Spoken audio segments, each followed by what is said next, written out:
esperando la confirmación de grabación.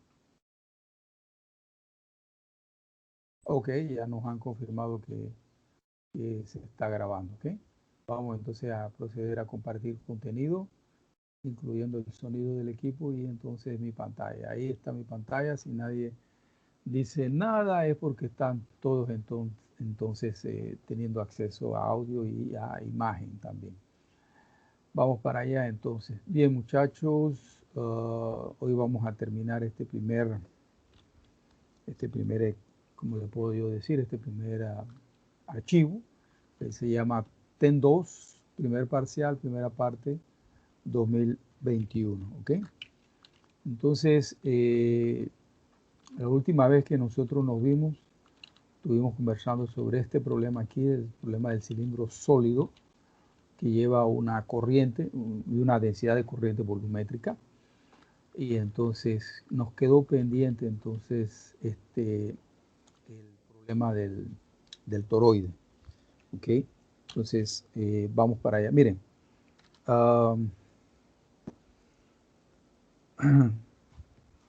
hemos tenido un segmento que transporta una corriente, un segmento AB.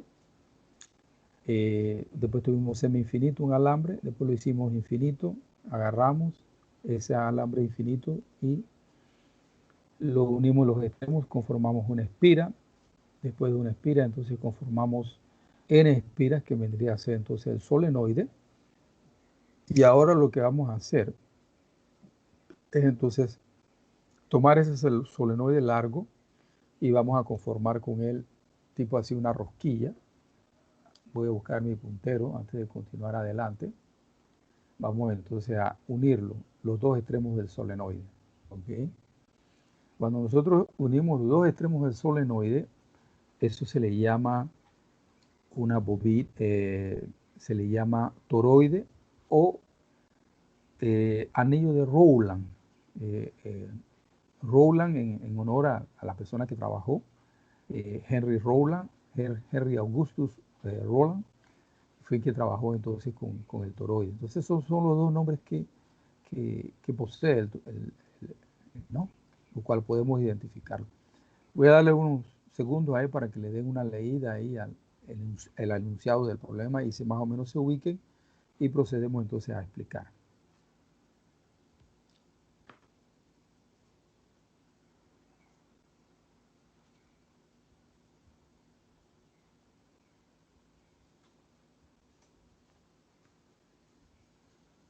Bien, dice así, un toroide cuyas dimensiones se muestran en la figura abajo cuenta con n vueltas y porta una corriente I. El radio del toroide es ρ sub 0, sería este que está aquí. El radio del toroide. La corriente entra aquí, hay una serie de vueltas, serie de espiras, ¿no? Por lo que antes era un solenoide que hemos unido los extremos y entonces la corriente sale por aquí. Esta es una otra imagen aquí. Recuérdate que la bobina teníamos que el radio de ella era A. Entonces, en este caso, entonces 2A va a ser todo este diámetro aquí de esta parte de lo que le llamamos el toroide. Y el radio del toroide, pues, de 0 hasta la mitad, hasta el centro geométrico aquí del mismo, de la bobina, ¿ok? Nuestro campo magnético está en este sentido de manera tangencial, como habíamos visto en la bobina. Y aquí más o menos dice algo así como, al igual que en un solenoide, un toroide es un dispositivo físico capaz de crear un campo magnético homogéneo dentro de su volumen. ¿Okay? Consiste de n vueltas dobladas circularmente de tal manera que una sus extremos. O sea, la idea aquí es determinar la intensidad del campo magnético dentro y fuera del toroide. Cuando se habla de dentro del toroide, se habla de todo este espacio, todo este volumen, ¿ok? Sería un ρ sub 0 menos A y un ρ sub 0 más A. Tú quedas aquí dentro del toroide. Y el campo magnético fuera del toroide sería entonces una trayectoria amperiana que viniese englobando así, o puede ser una trayectoria amperiana que esté aquí, ¿no? Entonces, lo primero que vamos a hacer es encontrar la intensidad del campo magnético dentro del toroide, para lo que se refiere a esta trayectoria amperiana que está aquí, ¿ok? Marcada en rojo. Así que procedemos entonces.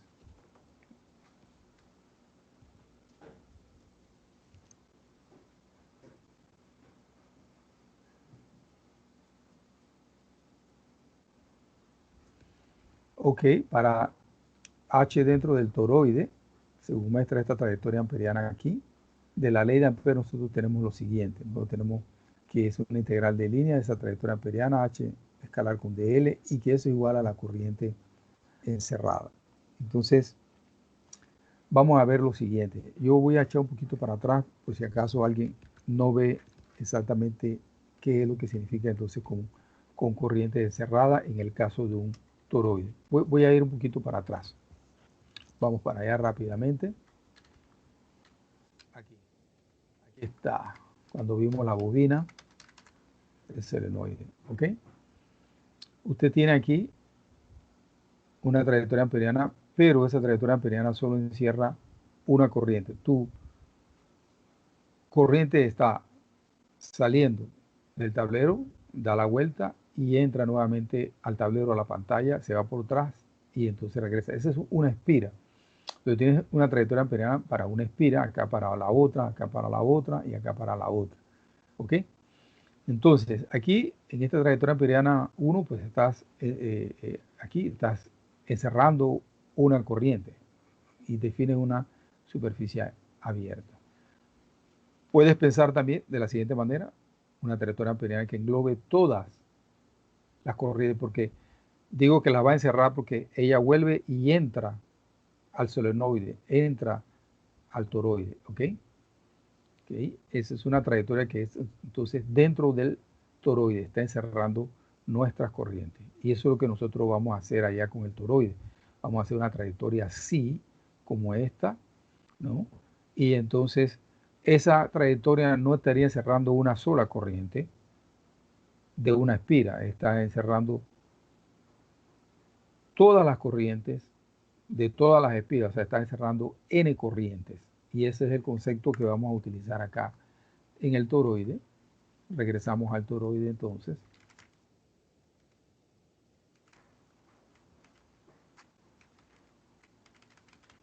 Aquí está entonces. Entonces, esta trayectoria amperiana está encerrando todas las espiras, las n espiras con corriente. Entonces, sería n veces sí la corriente encerrada. ¿Okay? Entonces, ahora buscamos nuestro DL, el elemento diferencial de longitud de la trayectoria amperiana. Pues necesitamos aquel que sea paralelo con la intensidad de campo magnético. Entonces, de todo esto escrito aquí en cilíndricas, nos interesa este término aquí nada más. De la intensidad de campo magnético para cada espira será entonces el H tangencial a la trayectoria amperiana y que es paralelo también con el DL.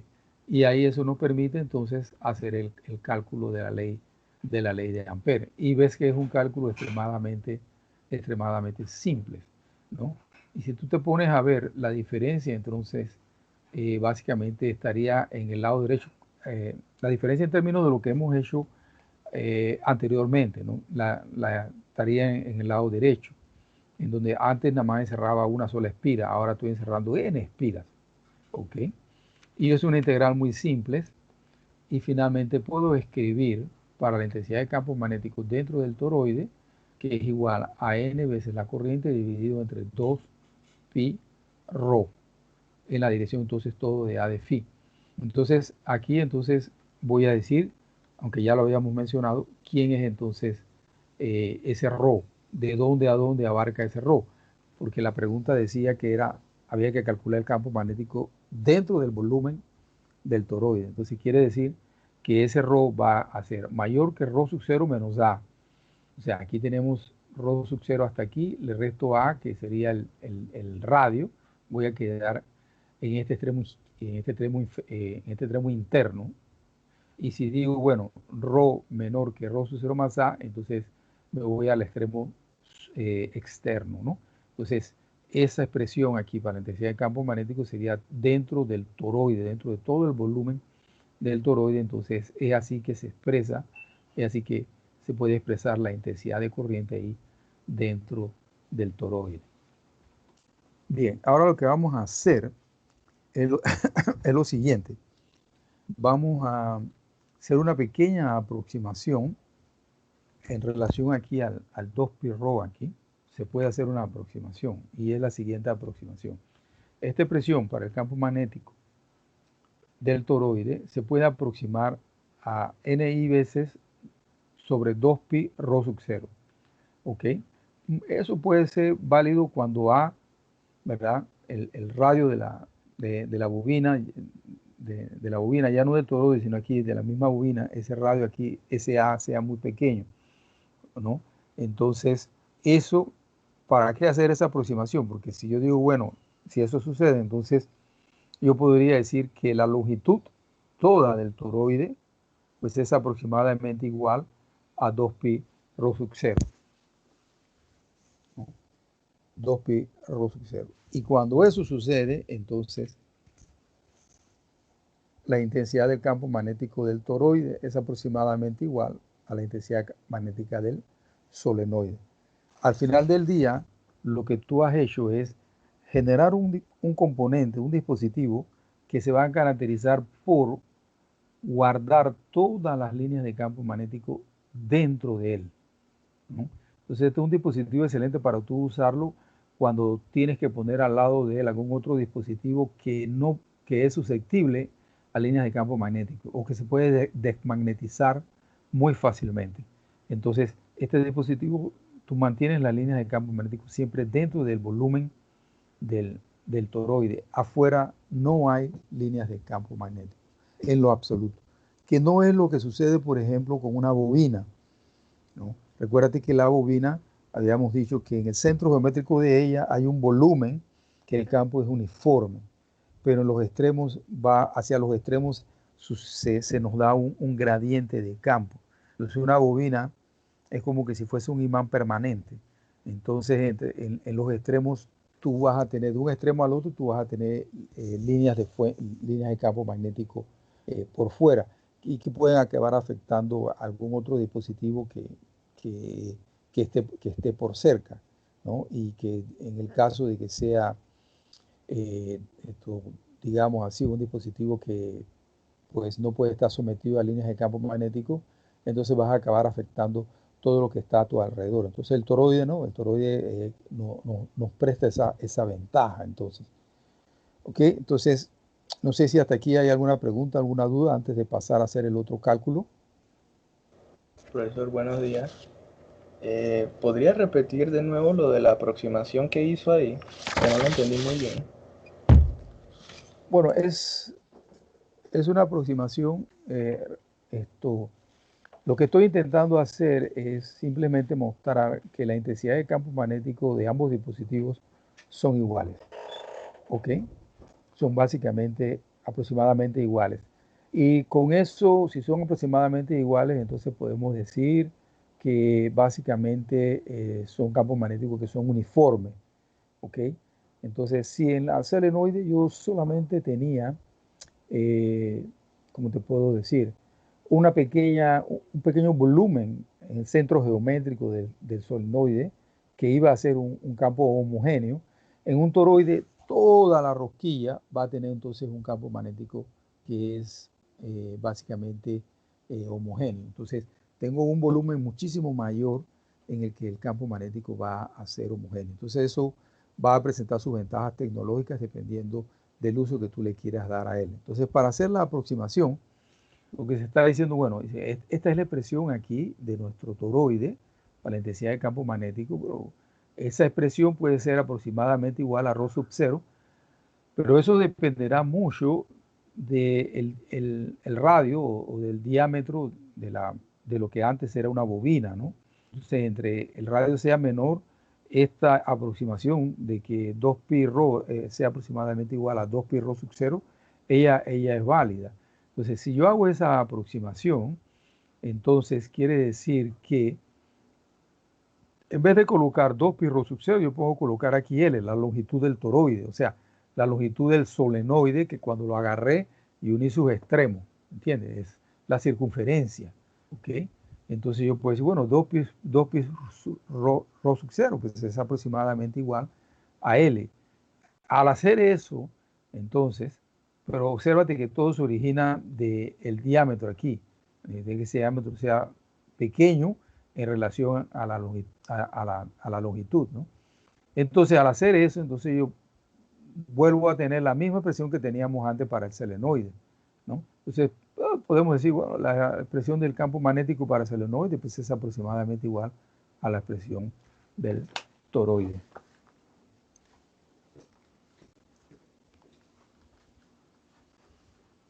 ¿Alguna otra pregunta, muchachos, antes de pasar al próximo cálculo, la parte B del problema? Sí, profe, ¿me podría repetir el intervalo que tiene abajo de la figura? ¿Qué era eso? Y disculpe.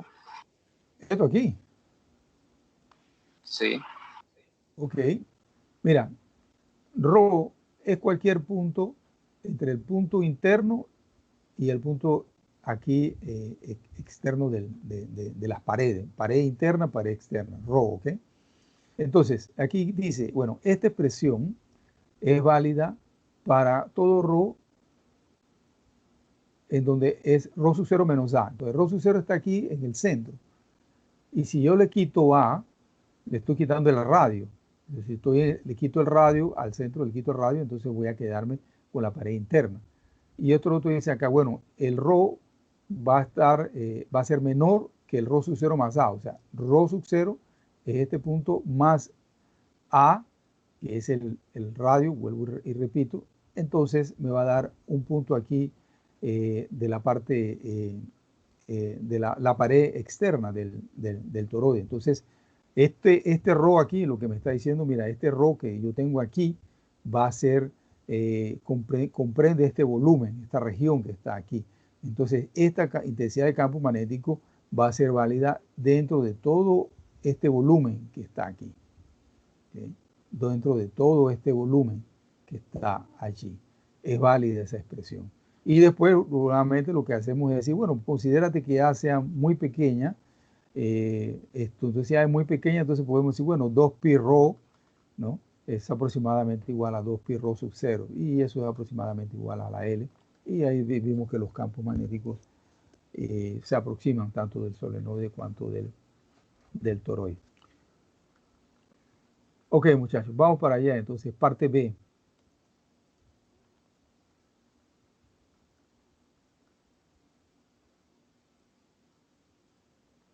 Un punto fuera dentro de la esfera, fuera del toroide, sería esta nuestra trayectoria amperiana.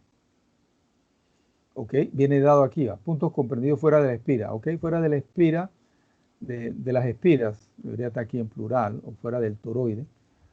Rho sería entonces mayor que Rho sub 0 más A. O sea, que si Rho sub 0 más A es aquí la pared externa, entonces estamos hablando de un Rho que está afuera. Entonces sería el Rho para esta trayectoria amperiana. ¿Ok? Está afuera del toroide. O podría ser un Rho que sería menor que Rho sub 0 menos A. Entonces, Rho sub 0 menos A es la pared interna, pero entonces va a ser un Rho menor que eso. O sea, va a ser en esta parte interna aquí. ¿Sí? Esta parte interna aquí. Entonces, yo voy a calcular, o vamos a calcular la intensidad de campo magnético, ya sea afuera o ya sea aquí adentro. Entonces, para eso vamos a tener claro lo siguiente.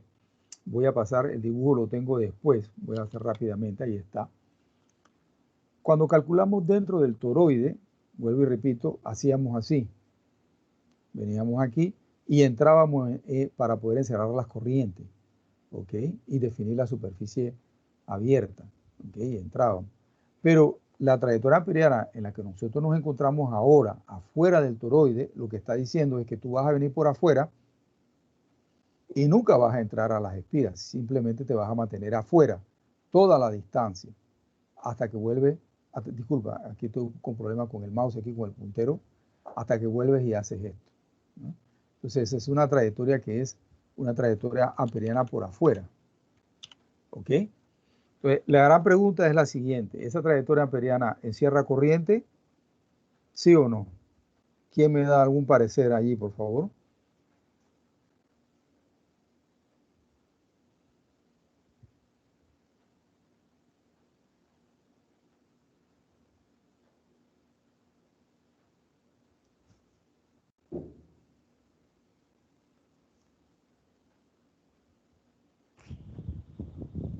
Yo pensaría que no, profe. No encierra corriente. Y para encerrar corriente ella tiene que entrar, ¿verdad? Y poder encerrar la corriente y definir la superficie abierta. Campo magnético afuera es cero. Y ya sea afuera, en este caso, o afuera, en esta parte interior. Inclusive, sin darme cuenta, yo les había dado el resultado ya diciéndole hace unos minutos de que la cualidad del toroide es que mantiene las líneas de campo magnético dentro de su volumen y que afuera no hay campo magnético. Sin querer lo había dicho. ¿Ok? Entonces, para encerrar corriente, él tiene que entrar entre las espiras. Y ahí está él entonces encerrando corriente. Aquí encierra una espira, aquí encierra dos espiras, 3, 4 y así sucesivamente.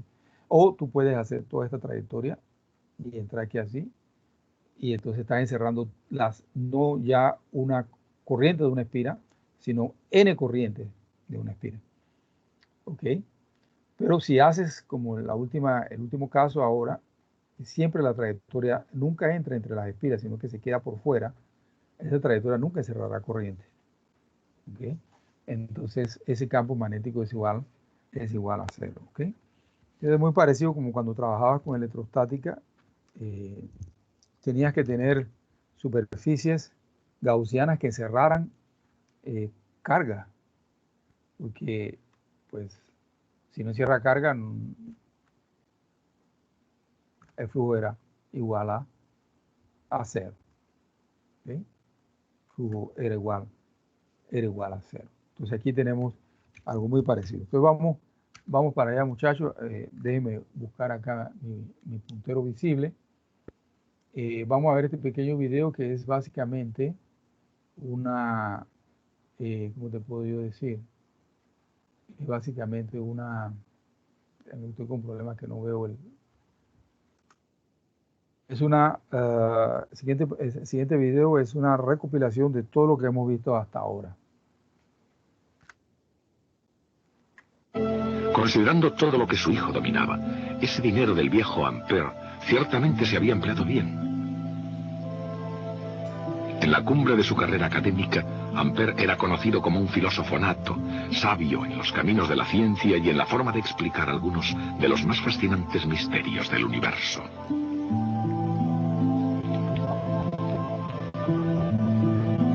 Pero actualmente a Ampère se le recuerda más por sus trabajos sobre electricidad y magnetismo. Y dichos trabajos comenzaron por el hecho de que la corriente eléctrica que circula a través de un hilo metálico rectilíneo y largo produce un campo magnético que gira alrededor del alambre. Pero, ¿cómo varía la intensidad del campo con la distancia al alambre? Si pudiera existir un pequeño segmento de corriente eléctrica, produciría un campo magnético proporcional a la inversa del cuadrado de la distancia. La dirección del campo está relacionada con la dirección de la corriente por la regla de la mano derecha o regla del producto vectorial.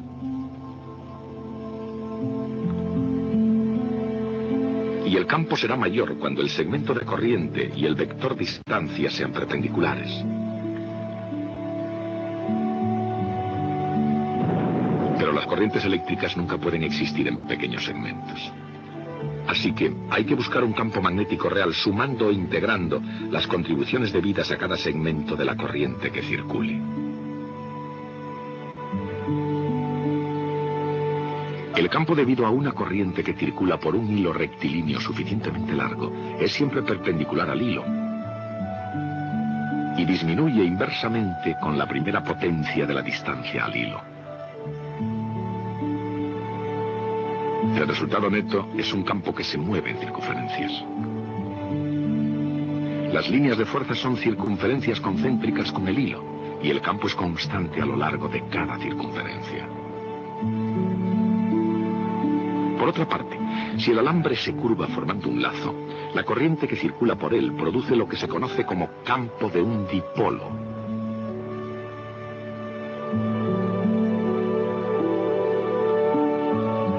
Una bobina en forma de hélice o solenoide es como una pila de lazos de corriente y crea un campo muy parecido al de un imán en forma de barra.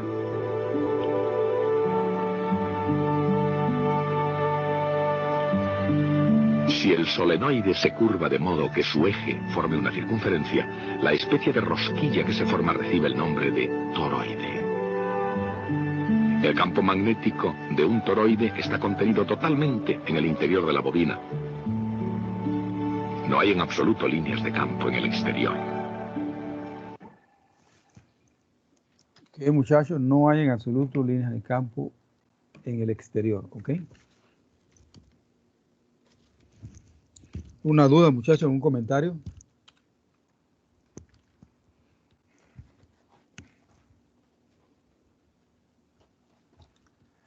Bien, vamos para allá. Entonces continuamos. Aquí hay un otro ejemplo. Ahora son dos espiras circulares. Date una leída, por favor. Ahí una ojeada a la contextualización del problema.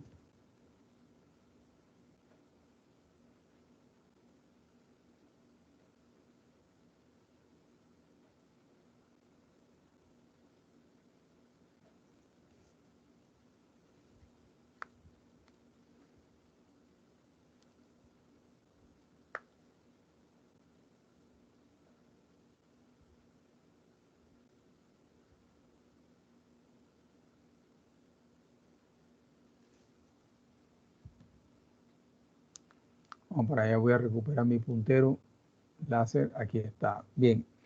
Bien, muchachos, ahora tenemos dos espiras. El radio es de 3 metros y por cada una de ellas circula una corriente de 40 amperios. Ok. Una espira está en el eje XY, z igual a 0.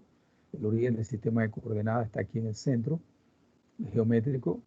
Y tengo una otra espira que está a z igual a 2 metros, arriba de la primera, z igual a 2 metros. ¿Ok? ¿Qué más te puedo yo decir al respecto? Hay algo que sí llama mucho la atención. Nosotros ya resolvimos un problema de una espira circular usando coordenadas cilíndricas y cartesianas. En este caso tendríamos nada más que dos espiras.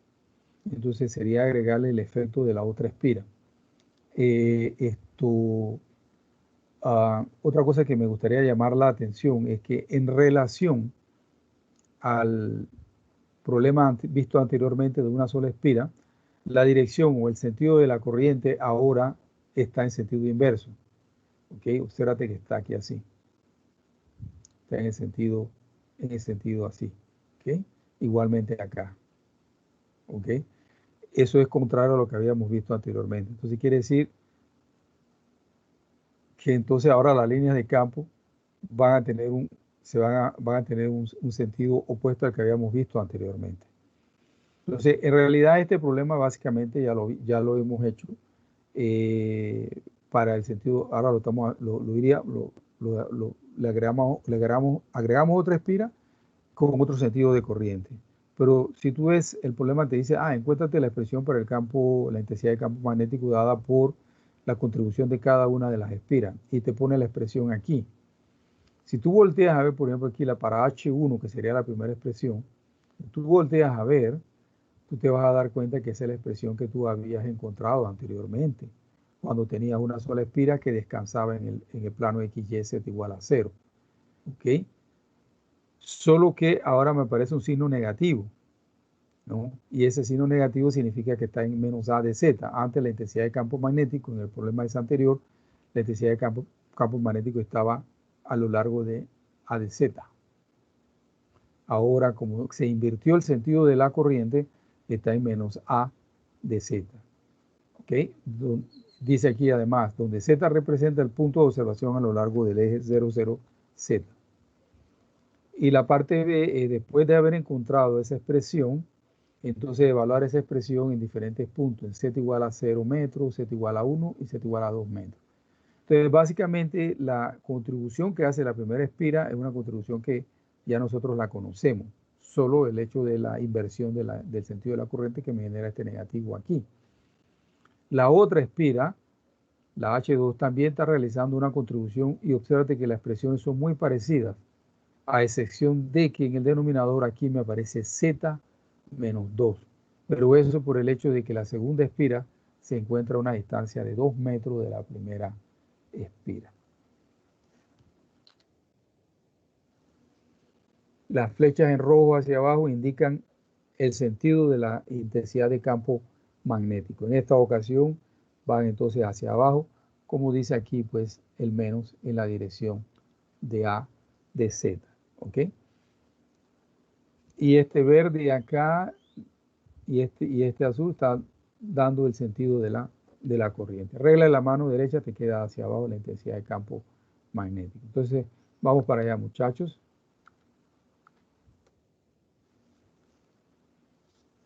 Comenzamos de observar, ya lo hicimos en una ocasión, ahora debe ser un poquito más simple. ¿Ok? Primera espira en el punto P aquí, segunda espira, entonces ahora en el punto P queremos calcular la intensidad de campo magnético, la contribución que hacen ambas espiras. ¿Ok?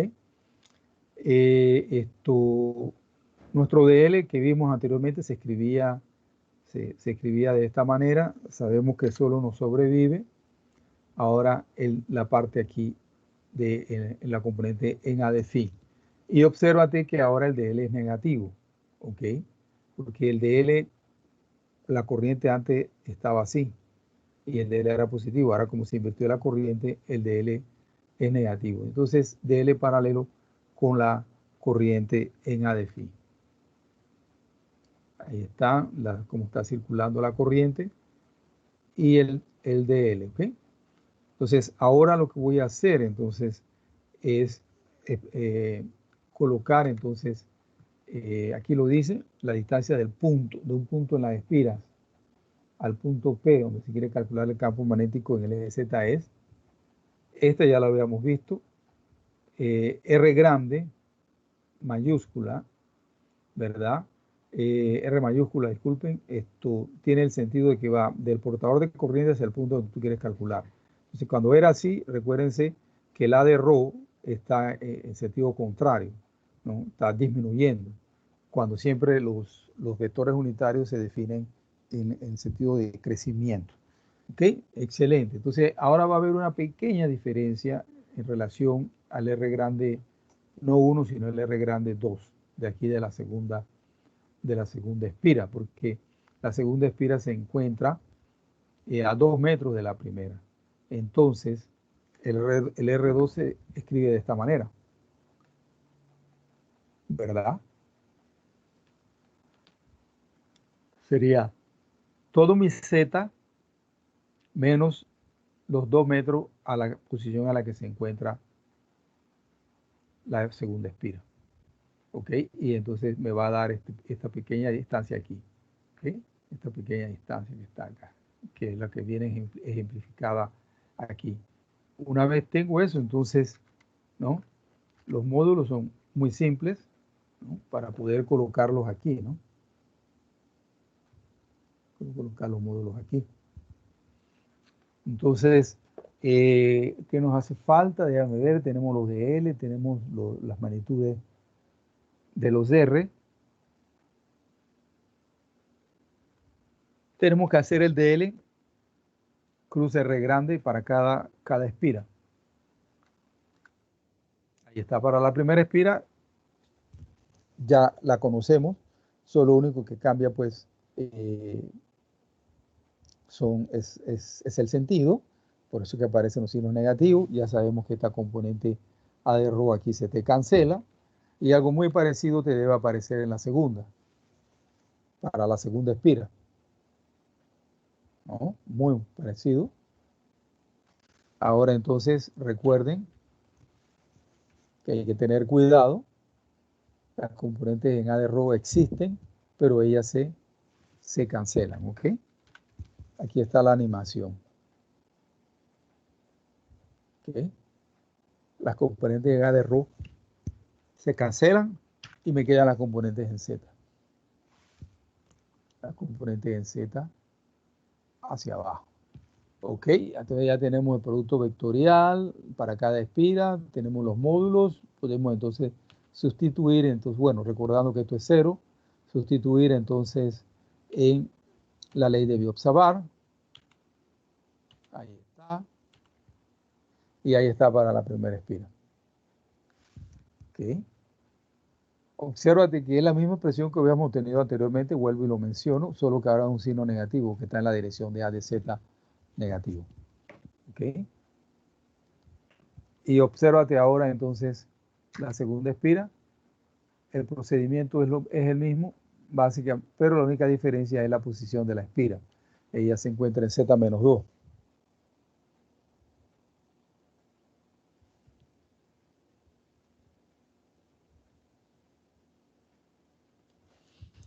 Excelente, entonces ahora sería sumar una más la otra para calcular la intensidad del campo magnético total. Ahí están las dos expresiones, las dos contribuciones para cada una de las espiras, factor común, y ahí está la expresión entonces.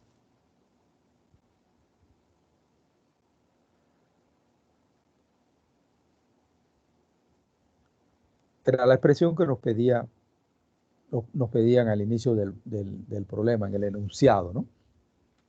Ok. Vamos entonces ahora a colocar los numeritos ahí, usar un poquito la calculadora, y nos queda esta expresión ahí, colocando que la corriente es 40 amperes y el radio es 3 metros. Entonces esta es la expresión que ahora en la parte B la vamos a evaluar. Vamos para allá. Ahí está. Esa es la expresión que ahora vamos a evaluar.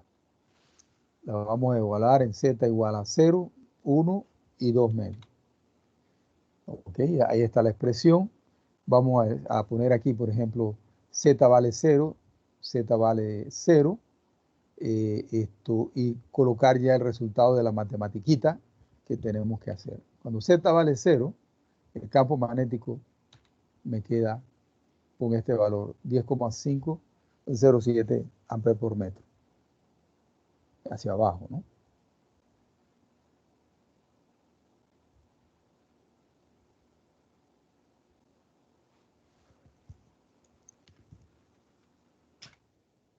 Z de 1 metro, que colocamos aquí 1 metro, y colocamos acá 1 metro también, y entonces la H nos queda un poco mayor, 11,384 amperes sobre metro. Y ahora en Z igual a 2 metros, ¿no? Colocamos los 2 metros aquí, 2 metros acá, y nos queda el mismo resultado que para Z igual a 0 metros.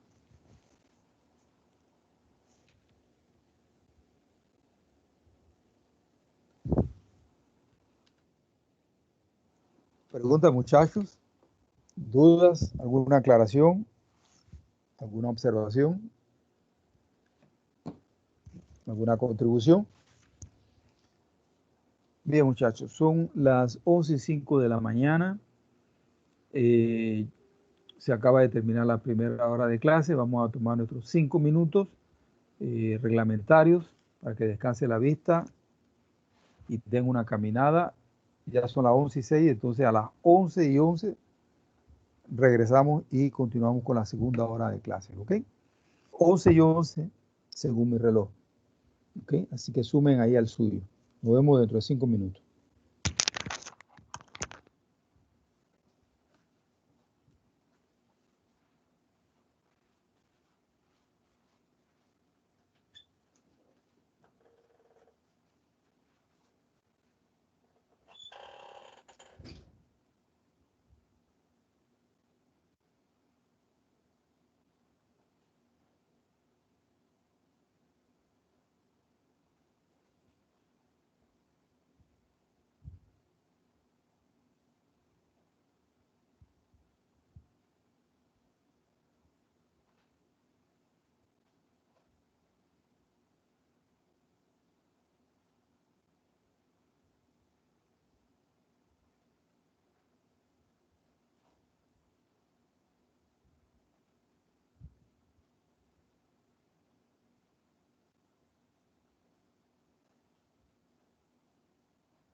Bien, muchachos, estoy de vuelta.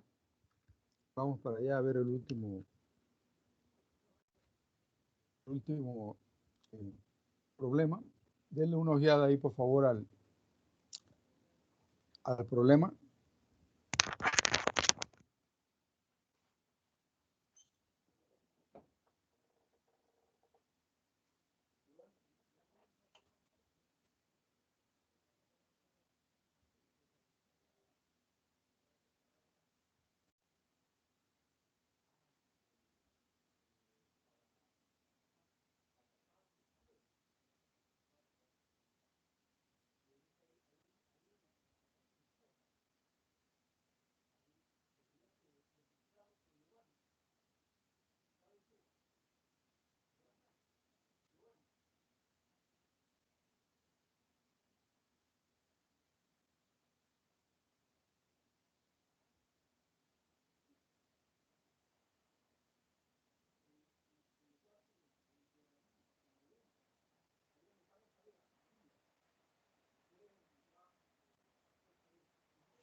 Bien, muchachos, estamos listos entonces.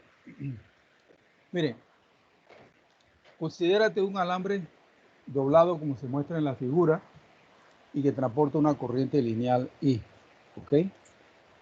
Entonces, utiliza biobservar, determínate el vector de intensidad de campo magnético en el punto P, el cual representa el centro de una semicircunferencia de radio R minúscula. ¿Ok? Entonces, el punto P es el centro de la semicircunferencia de radio R minúscula. La corriente viene aquí así, hace así, y entonces continúa. ¿Qué te puedo yo decir? Mira, lo siguiente. Este problema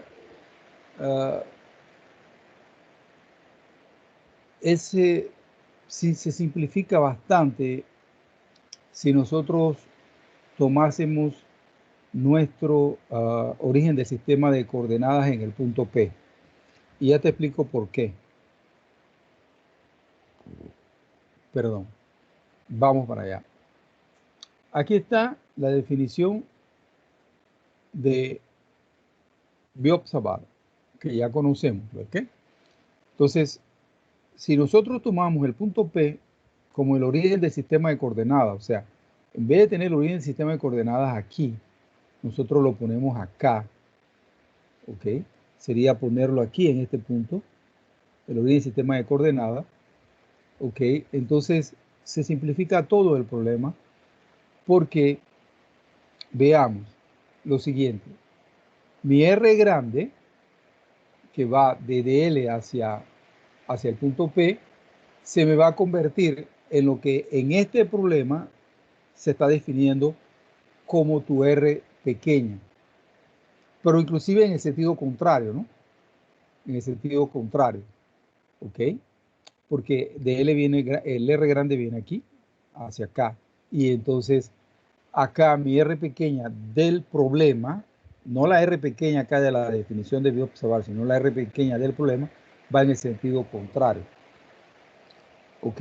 Entonces, al yo cambiar el origen del sistema de coordenadas a este punto P, yo me estoy eliminando este vector de posición, lo estoy haciendo que sea 0, ¿no? Y entonces hago con que el R grande sea igual en magnitud que este R que me define el propio problema.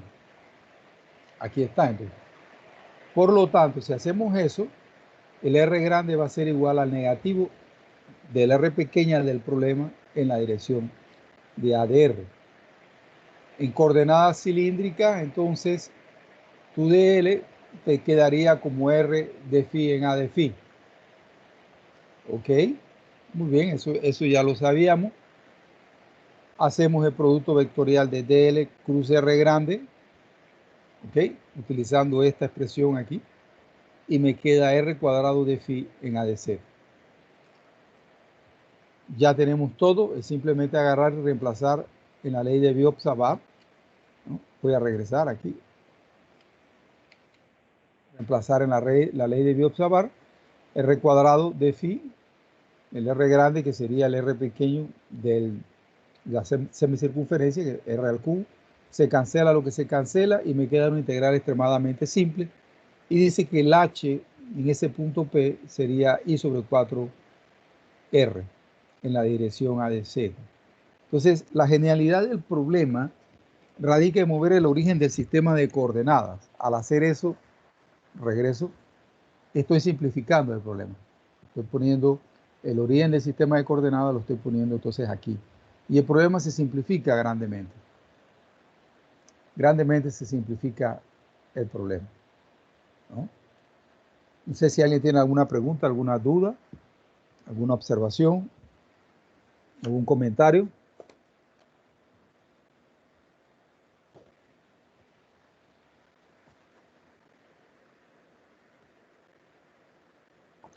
Bien, si no hay comentarios, entonces podemos pasar entonces. Ya con esto entonces finaliza este primer archivo llamado de TEN2, primer parcial, primera parte, ¿ok? Entonces voy a salir de ese archivo.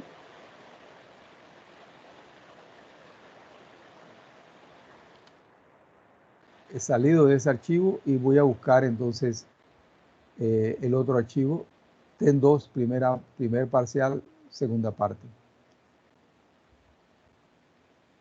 TEN2, dámelo. Ahí está, TEN2, primer parcial, segunda parte, 2021. Este archivo no se lo he subido todavía a la plataforma Teams, se lo subiré el día viernes, Dios mediante. ¿Ok? Bien, muchachos, vamos a hacer entonces, a comenzar la segunda parte.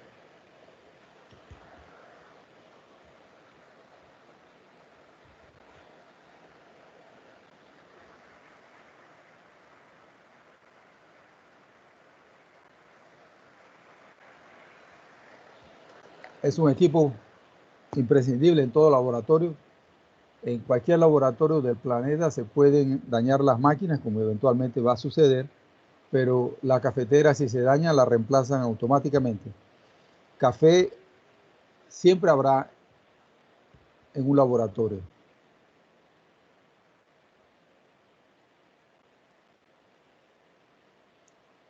Este es un chiste, diferentes puntos de vista, visto por un ingeniero, visto por un físico, en relación a la máquina de café, claro.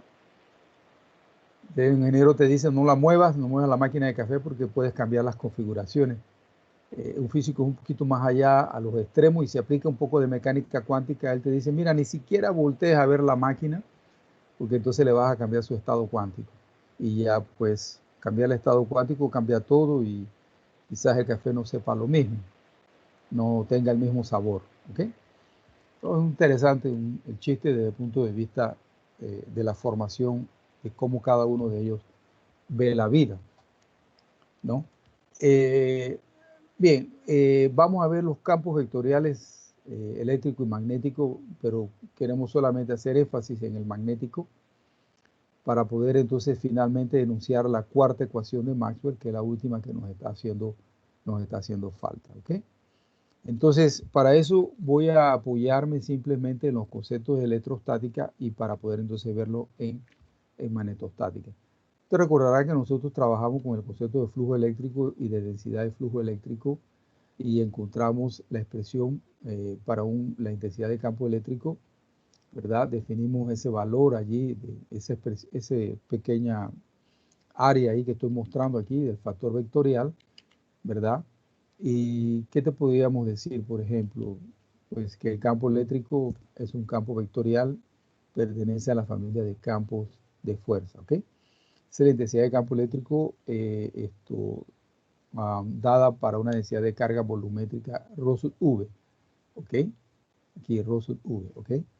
Entonces, veamos lo siguiente.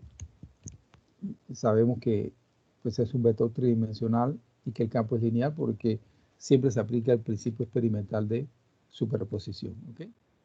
Y esa expresión de E que nosotros vimos el año pasado es válida para el espacio, válida para el vacío, en el espacio libre, ¿ok? Entonces, también vimos el año pasado, ¿no? Cuando calculamos E en un punto P producido por una carga discreta Q, en el origen del sistema de coordenadas nos quedó esta expresión. Recuérdate que 4πr cuadrado es el área de la esfera gaussiana.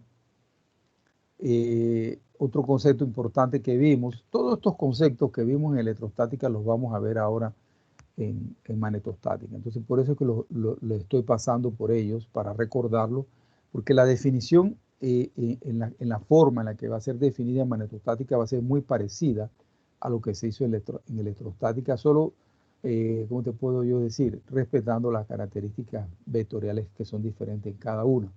Entonces, el concepto de flujo eléctrico, phi, lo habíamos visto como el número de líneas de campo eléctrico siendo producida por la carga fuente. O sea, aquí dentro de esta esfera yo tengo una carga fuente y esa carga fuente me va a dar mis líneas de campo eléctrico, ¿ok? Sin entrar en muchos detalles, ¿no? Ese concepto de flujo eléctrico no entra en muchos detalles. Entonces quiere decir que el flujo eléctrico era igual a la carga y que en el sistema internacional de medida eso era coulombs, ¿verdad?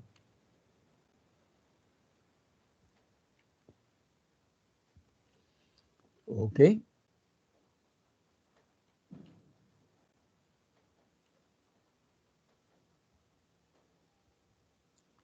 Ok, vamos para allá entonces. El otro concepto importante que vimos es el concepto de densidad de flujo eléctrico, ¿ok? Número de líneas de campo eléctrico siendo producida por la carga fuente. Hasta allí tú podrías decir que, bueno, eso es el de la definición de flujo, pero dice que atraviesan una superficie cerrada S. Allí entonces es el concepto de densidad de flujo eléctrico, o sea, es la razón entre el flujo eléctrico dividido por el área de la superficie que tú encierras. O sea, digo, por el área de la superficie cerrada, ¿ok? Que va a ser diferente a cuando lo definamos en magnetostática. Sería el área de la superficie que se está encerrando, ¿ok? Entonces, esa densidad de flujo eléctrico D es flujo por unidad de área, es dada en coulomb por metro cuadrado, ¿ok? Si tú calculas nuevamente ahora el campo, la densidad de flujo eléctrico en un punto P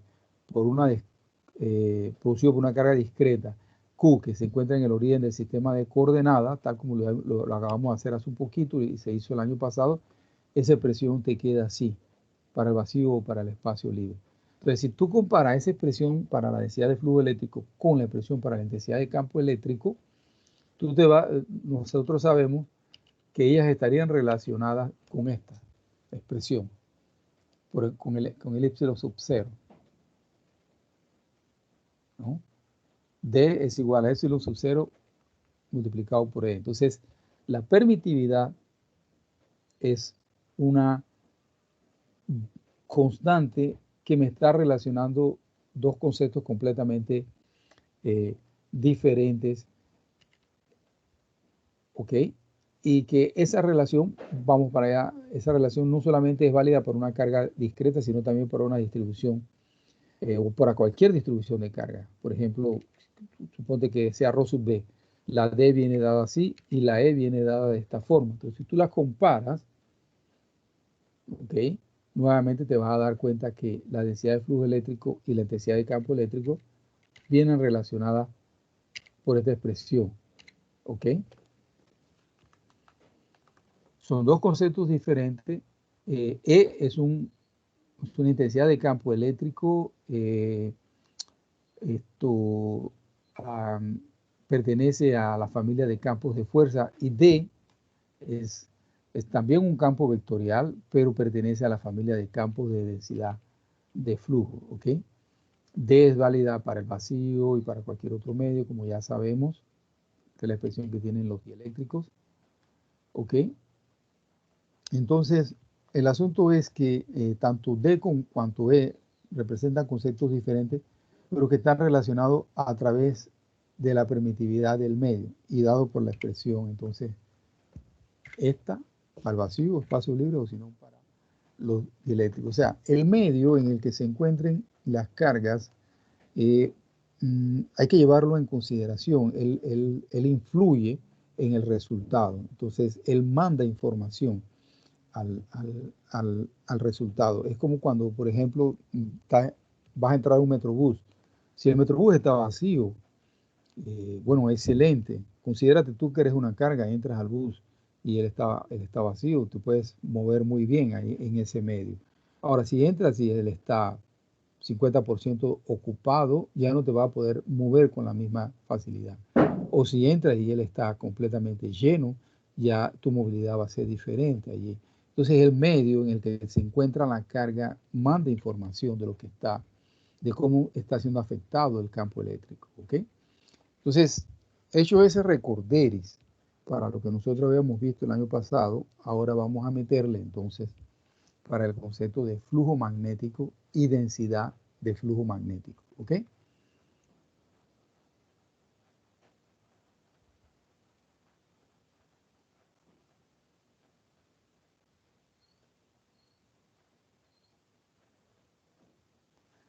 Y lo vamos a hacer de la manera similar, ¿ok? Si esto es válido para electrostática, entonces también en magnetostática tiene que existir una relación entre la densidad de flujo magnético y la intensidad de campo magnético H que nosotros conocemos y que es válida para cualquier distribución de corriente.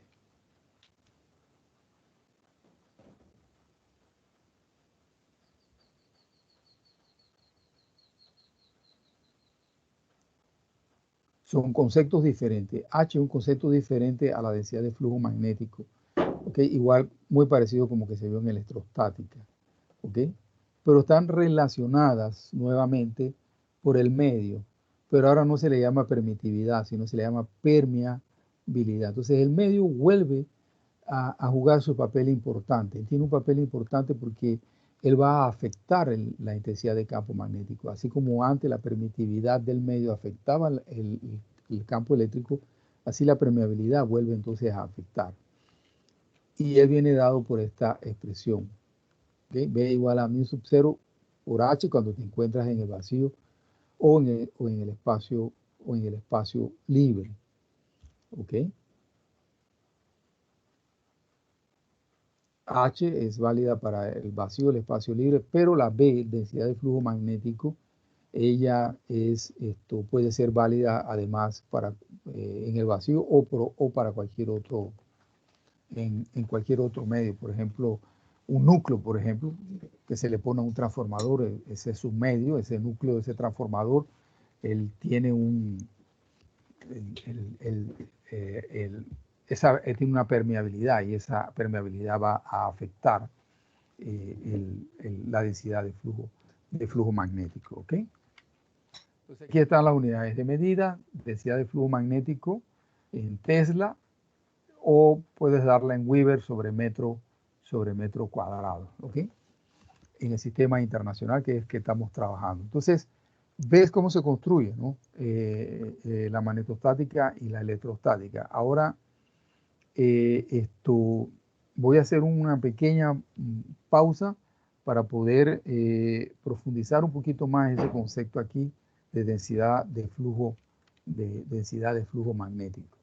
Ok, H ya sabemos que se da en amperes por metro, mu sub 0 se da en Henry sobre metro, ok, y el valor de mu sub 0, permeabilidad del vacío, es 4pi por 10 a la menos 7 Henry sobre metro.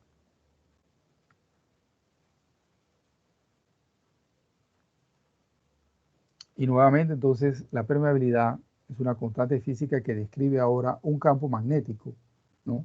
Cómo un campo magnético afecta y cómo el campo magnético es afectado por el medio, ¿ok? Entonces, recuérdate cuando era permitividad, constante física que describe cómo un campo eléctrico afecta y es afectado por un medio. Entonces, ahora permeabilidad se pone, entonces, colocas campo magnético, ¿no? El medio siempre va él siempre va a agregar una información a lo que está sucediendo. Entonces, visto de manera operacional que la densidad de flujo magnético es igual a μ0 por H, esto vamos entonces ahora a verlo ya de una forma de una definición. Mira, por ejemplo, la definición del concepto de flujo magnético. Ahorita hace un poquito te hablé sobre el concepto de flujo eléctrico para recordarlo. Entonces mira ahora cómo se define el flujo magnético. Número de líneas de campo magnético siendo producidas por una densidad de corriente eléctrica. Cuando el flujo eléctrico era muy parecido, número de líneas de campo eléctrico siendo producidas por una densidad de carga, ¿no? Entonces el flujo magnético es definido de una forma muy parecida, respetando el hecho ahora de que lo que está fluyendo es una corriente. ¿Ok? Entonces vamos para allá y mirar el concepto de densidad de flujo magnético para entonces sí darle una definición con todas las de la ley.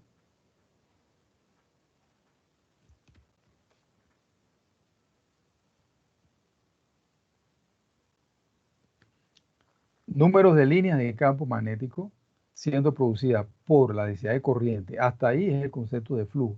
Pero dice, la cual atraviesa una superficie abierta. O sea, la corriente atraviesa una superficie abierta. Entonces, la densidad de flujo magnético es flujo magnético por unidad de área. Pero que es una área de una superficie abierta. Recuérdate, la D de densidad de flujo eléctrico era flujo eléctrico dividido entre el área de la superficie cerrada, que es la que te define el volumen en la ley de Gauss. Aquí en el flujo magnético, en la densidad de flujo magnético sería flujo magnético dividido entre el área de la superficie abierta, o sea, phi sobre A. Entonces, en donde la superficie abierta, vuelvo y recalco, ¿verdad? Se trata de una superficie abierta que está siendo atravesada por la densidad de corriente eléctrica, que es lo que hemos dicho cuando trabajamos en la ley de Ampère. ¿Ok? Entonces, ahora hemos visto cómo se define el concepto de densidad de flujo magnético desde un punto de vista operacional, ahora desde su punto de vista de una definición. Entonces, quiero ahora entonces mostrarles a ustedes cómo es que se mide esa densidad de flujo magnético. ¿Ok? Denle una ojeada a ese slide ahí.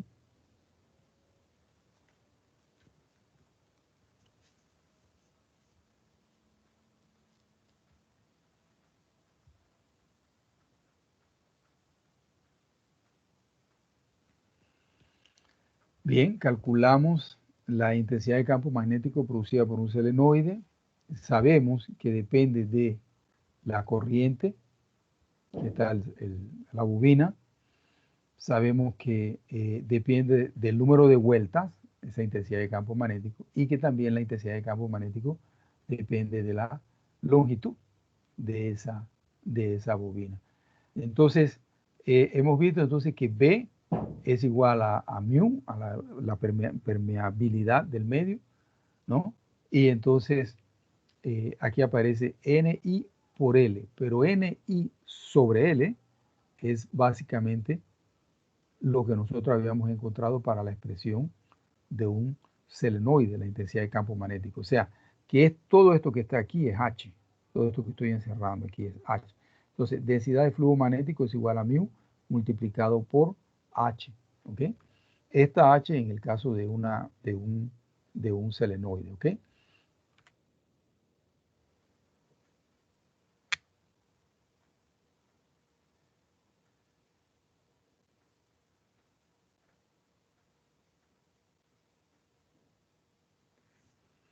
Entonces, cuando yo trabajo con H, tú sabes que existen tres variables que afectan H, I, N y L. Ok, pero cuando tú pasas a trabajar con la densidad de flujo magnético, te aparece la cuarta variable, que ahora afectaría a B, además de las tres que afectan a H, ¿no? Y esa cuarta variable es la permeabilidad del material. Entonces, la permeabilidad del material depende del tipo de material que tú coloques aquí adentro, ¿no? Depende del tipo de material. Hay unos que son más permeables que otros, ¿no? Y eso, ahí entonces es que aparece el concepto de la densidad de flujo magnético.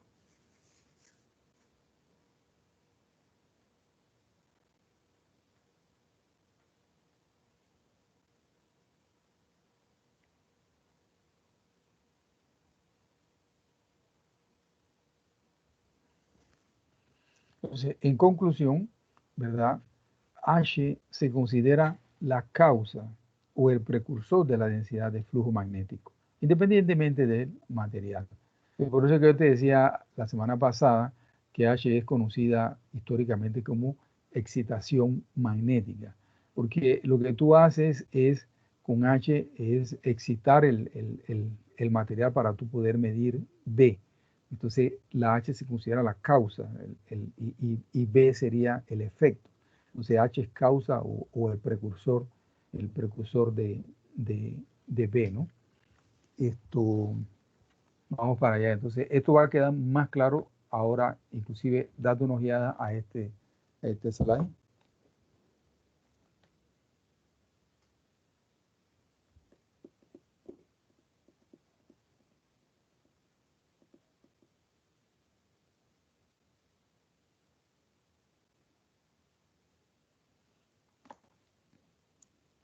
Ok. B y H están relacionadas a través. H tiene dependencia con N, I y con L, pero cuando tú relacionas H y B, entonces aparece, como te decía, entonces que B y H están relacionadas a través de la permeabilidad. ¿Ok? Entonces vamos a aprovechar, dice aquí, la propiedad que tiene el toroide o el anillo de Rowland, que hacen con que mantienen la línea de campo magnético, ¿no? La mantienen dentro del volumen del toroide, ¿no? Dentro de su volumen, y vamos entonces a aprovechar esa habilidad, esa propiedad para poder determinar la permeabilidad magnética del material o del núcleo. Entonces, básicamente lo que se hace es lo siguiente.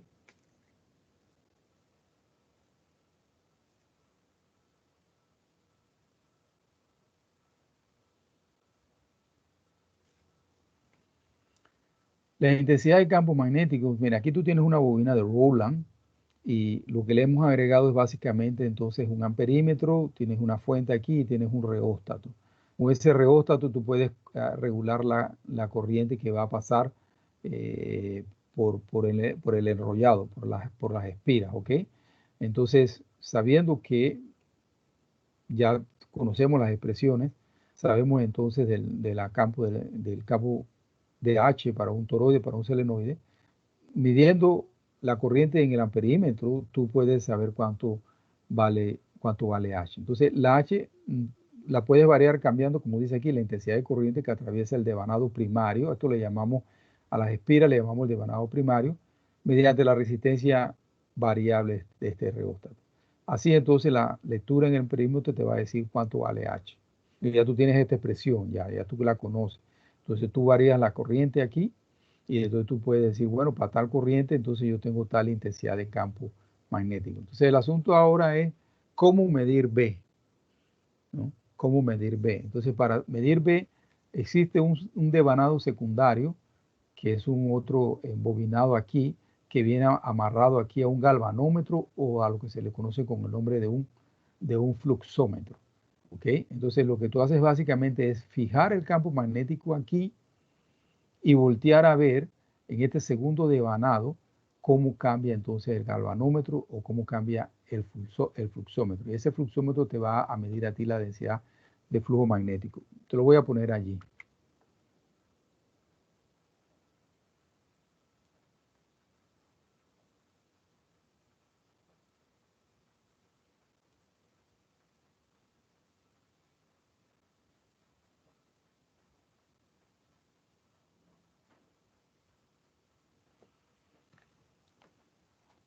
Una vez que, como te decía, tú fijas H, ¿ok? Con el reóstato aquí, tú fijas la corriente, fijas H. Entonces la B tú la encuentras, como te decía, determinando el flujo magnético a través del devanado secundario, mediante un fluxómetro. O puede ser un galvanómetro también. Entonces, ¿cómo es que se hace eso? El principio sobre el cual eso funciona, lo vamos a ver un poquito más adelante, pero ya podemos por lo menos darle un adelanto. Cambios en el flujo magnético generan un voltaje en el devanado secundario. Esa es la llamada ley de Faraday, ¿no? Cuando hay un cambio en el flujo magnético, se induce en un circuito eléctrico, en este caso el devanado secundario, se induce entonces una tensión.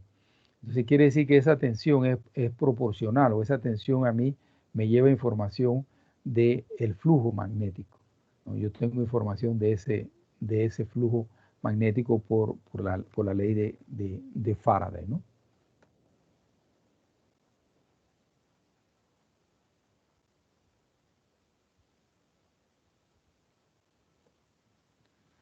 Entonces, como te decía, entonces hay variación en el flujo magnético, eso genera en el devanado secundario un voltaje, y eso te permite entonces determinar a B en el devanado secundario. Entonces, básicamente un fluxómetro es básicamente un circuito RC, un amplificador operacional, ¿no? Entonces, esa tensión a la salida de tu circuito es entonces una tensión que es proporcional al flujo. Estás midiendo la tensión que se genera por ley de Faraday aquí en este devanado, y entonces eso es proporcional entonces al flujo, ¿no? A los cambios del flujo magnético, y esa es una medida entonces de B. Entonces, al yo poder tener la posibilidad de determinar B y determinar H, tú puedes determinar cuánto vale entonces la permeabilidad del material. Entonces, el anillo de Rowland es muy interesante porque él se utiliza muchísimo para tú poder entonces determinar la permeabilidad magnética de un material. Entonces, básicamente lo que tú vas a hacer es estar colocando materiales aquí adentro del anillo de Rowland. Colocas materiales, todos diferentes tipos de materiales, y vas a estar midiendo entonces para un determinado material, ¿no? Agarra y entonces hace varios puntos, ¿no?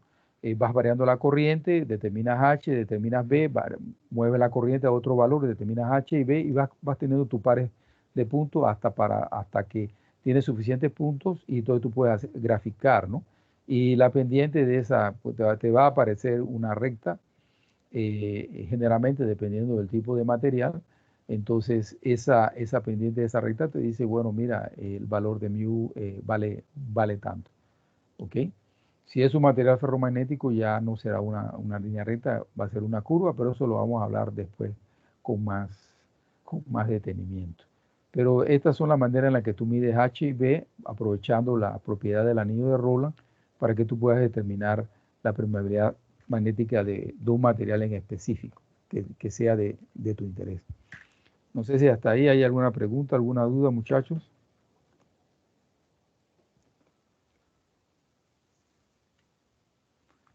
Vamos entonces, continuamos. El flujo magnético, entonces, para una superficie abierta, lo podemos escribir matemáticamente. Eso ya lo sabemos, B.N de A. Flujo magnético para una superficie abierta. En el Sistema Internacional de Medida, flujo es dado por Weber. Su análogo en electrostática es la ley de Gauss, ¿verdad? Tenías tu vector aquí, ahora pasa a ser D en electrostática, punto N de A. Y tú sabías que eso es igual a la carga, ¿no? En el caso de la ley de Gauss, ¿no? Entonces ahora vamos a ver en términos de líneas de campo la diferencia entre la parte electrostática y la parte magnetostática, ¿ok? Esto es lo que sabemos de la electrostática.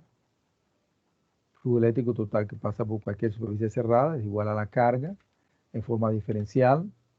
La divergencia de la densidad de flujo eléctrico es igual a la densidad de carga. Entonces, esta densidad de carga es mi generador de campo eléctrico, ¿ok? Entonces, podemos notar que Q es la fuente de flujo eléctrico, eso es claro, y las líneas de campo comienzan en cargas positivas y terminan en cargas negativas, como hemos visto en electrostática. Pero esto es lo que nos interesa, entonces, para el caso de la magnetostática. ¿Ok? Caso de líneas de campo debido a un filamento recto, el filamento que ya habíamos visto anteriormente, y las líneas de campo son líneas concéntricas. Entonces, aquí está mi corriente, digamos en este caso la pongo saliendo del tablero, y esta es entonces mi trayectoria amperiana, me define una superficie abierta. Y Gauss es diferente en electrostática, es una superficie cerrada. Aquí en el caso de una espira, la línea de flujo magnético que ya hemos visto, ¿no? Entonces vamos para allá. Ya sabemos que B en el caso de un filamento, de un alambre recto, es siempre tangencial a las líneas de campo. Eso lo hemos visto ya en varios problemas.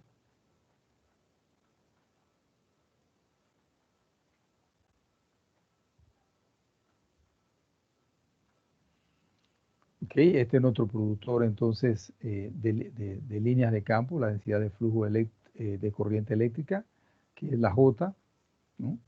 Y las líneas de campo, pues son siempre, las líneas de campo son siempre cerradas, o sea, forman círculos concéntricos, nunca se cruzan entre sí. Entonces ahora es lo que preguntamos, dice, bueno, si nosotros ahora calculamos el flujo magnético para una superficie cerrada,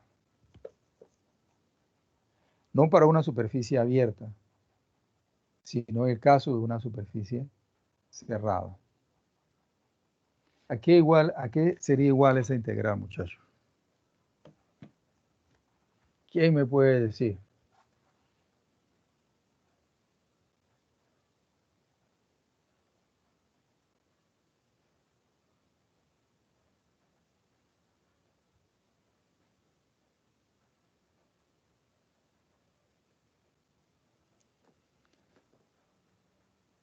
Recuérdate que Ampere en magnetostática, tú tienes una trayectoria cerrada, te define una superficie abierta. Pero si tú calculas el flujo magnético para una superficie cerrada, ¿a qué va a ser igual ese flujo magnético llamado phi, medido en Weber, si yo lo hago para una superficie cerrada? Para una superficie abierta sabemos que él es diferente de cero, pero para una superficie cerrada, ¿cómo sería? Igual a cero, diferente de cero.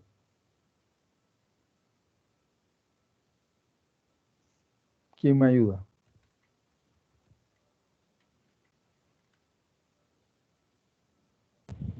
Cero. Muchas gracias. ¿Con quién hablé? Dan Fernández. Oh, mi amigo Dan. ¿Cómo está usted, Dan? Bien, bien, bien. Vamos para allá entonces, Dan. Ok, mira, Dan, entonces, si tú a la densidad de flujo magnético, producto escalar con el área, le haces un cálculo, ¿no?, de la superficie cerrada, ese flujo magnético será cero. Ley de Gauss, y eso es conocido como ley de Gauss para campos magnetostáticos, o la llamada cuarta ecuación de Maxwell, que es la última que tenemos que ver, ¿no?, ahora mismo para campos invariantes en el tiempo. ¿Ok? Entonces, eso, ¿por qué cero? Bueno, aquí hay varios motivos. Las líneas de campo que entrarían a la superficie cerrada, pues también van a salir de ella. Al final del día no te queda nada. Eso es como cuando tú tenías Gauss y tenías una carga Q y tú la encerrabas en una superficie cerrada, te definía un volumen, la carga quedaba dentro de ese volumen y tú tenías un flujo diferente de cero, sea que esa carga sea positiva o negativa. Pero si la misma superficie cerrada que tú tenías, que te define un volumen, no va a encerrar la carga, sino que se pone al lado de la carga, por ejemplo, la carga no queda dentro de esa superficie cerrada, yo la pongo al lado, entonces esa carga continúa dando líneas de flujo magnético, va a continuar dando, pero entonces esas líneas de flujo magnético van a entrar por la superficie por un lado, por la superficie cerrada y salen por el otro lado. Entonces, al final del día, las mismas líneas de campo eléctrico que entraron son las que salieron, ¿no? Entonces, acá es algo muy parecido lo que se está haciendo, ¿no? Y al final del día el flujo eléctrico era cero. Acá es entonces algo muy, muy parecido, ¿no? Entonces, solo que no son cargas, son corrientes, son cargas por unidad de tiempo. Entonces, es una corriente. Entonces, las mismas líneas de campo magnético o de flujo magnético que entran a la superficie cerrada también salen de esta.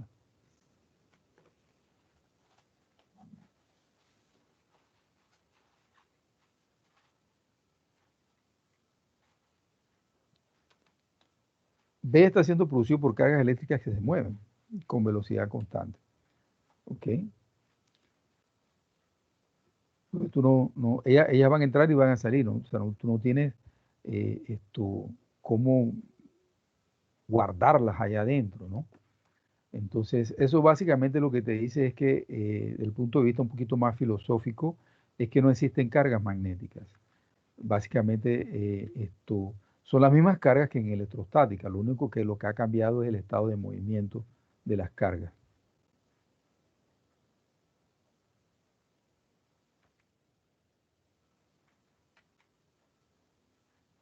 Pues las líneas de campo circulan, giran, rotan alrededor del punto P, rotan alrededor de la corriente, pero ellas no divergen o no emanan a partir de la corriente. Entonces aquí está quizás el ejemplo más sabroso de todos. Okay, aquí lo verás entonces. Aquí está. Es una superficie cerrada, ¿no? Te va a definir un volumen. Entonces la corriente entra, pero la corriente que entró igual a la corriente que salió al final del día. La corriente que entró igual a la corriente que salió. Así que al final del día lo que tú tienes allí es un flujo igual, un flujo magnético igual a cero. Como dice ahí, no flux given. ¿Ok, muchachos? Excelente.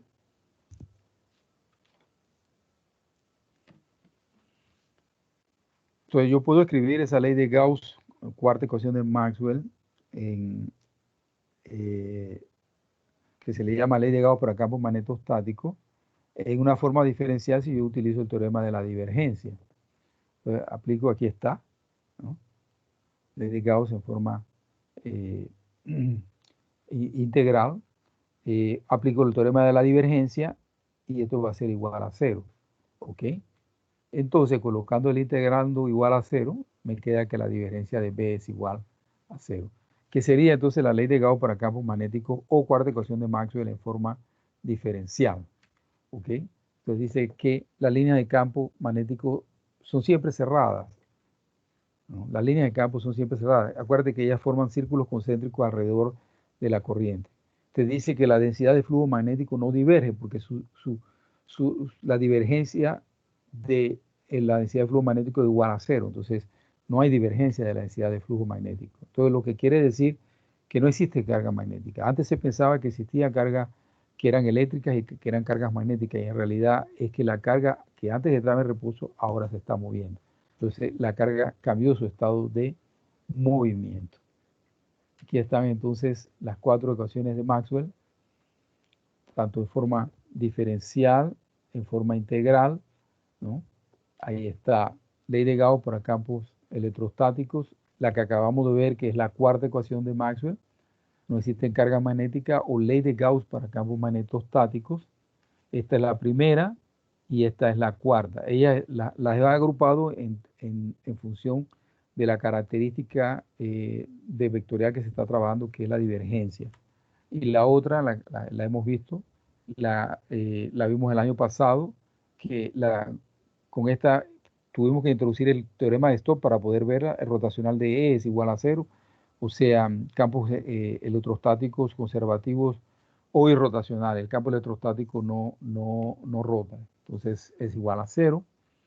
Y la que también vimos ahora, comenzando ahora este semestre, el rotacional de H es igual a J, la ley de Ampere. Entonces, el campo magnético sí rota, ¿no?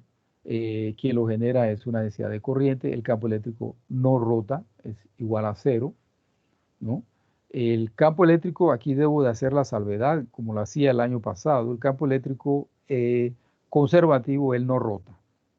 Nosotros vamos a ver más adelante que nos va a aparecer un campo eléctrico que no es conservativo, que ese sí va a rotar, y entonces esto va a ser diferente de 0, que es lo que es la ley, lo que es la ley de Faraday. Entonces estas son las 4 ecuaciones de Maxwell, muy importantes para campos entonces invariantes en el tiempo. Preguntas, dudas, muchachos, alguna observación, alguna recomendación, algo que no esté claro. Aquí están las 4 ecuaciones, pero ahora escritas para campos que varían en el tiempo.